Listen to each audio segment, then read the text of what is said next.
அனைவருக்கும் வணக்கம். இன்னைக்கு நம்ம பார்க்க போகிறது என்னென்னா, ஒரு அழகான ஒரு டிடிசி அப்ரூவல் பிளாட்டு தான் நம்ம பார்க்க போகிறோம். இது எங்கே இருக்குன்னா, நம்ம கன்னியாகுமரி மெயின் பைபாஸ் ரோட்டில் இருந்து பல ஊருங்கிற ஜங்ஷனில் இருந்து உள்ளே வரக்கூடிய சிதம்பரபுரம், அதில் மெயினில் பக்கமெல்லாம் பாருங்க வீடு பாருங்க, அதுலேருந்து கொஞ்சம் உள்ளே தான்.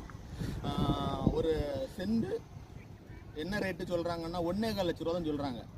அதாவது 4 செண்டு இருக்குது. 4 செண்டு பார்த்தீங்கன்னா வெறும் 5 லட்ச ரூபா தான் ஒரு பிளாட்டு. 4 செண்டு 5 லட்ச ரூபா தான் சொல்கிறாங்க. அதனால் இது தேவைப்படுறவங்க உடனே கால் பண்ணுங்க. பிள்ளைக்கு ஒரு சின்ன வயசுல ஒரு சின்ன பிளாட் வாங்கி போட்டிங்கன்னா ஒரு 4-5 வருஷம் ஆச்சு, அது ஒரு 4 லட்ச ரூபா 5 லட்ச ரூபா மாதிரி மார்க்கெட் ஏறக்கூடிய ஒரு அழகான இடம் தான். ரோட்டு சைடில் தான் 4 செண்டு 5 லட்ச ரூபா தான் நம்ம பண்ணிட்டு வாங்கி ஸ்டார்டிங் போடுறதுனால தான் அந்த கம்மியான ப்ரைஸில் தராங்க. இனிமே தார் எல்லாமே வச்சு ஒர்க்கெல்லாம் நடந்துட்டு இருக்கு. அது முடிஞ்சிச்சுன்னா நம்மளுக்கு அதிகமான ரேட் ஆயிடும். அதனால இது தேவைப்படுறவங்க உடனே ஸ்க்ரீனில் இருக்க நம்பருக்கு கால் பண்ணுங்க, உடனே புக் பண்ணுங்க. வணக்கம்.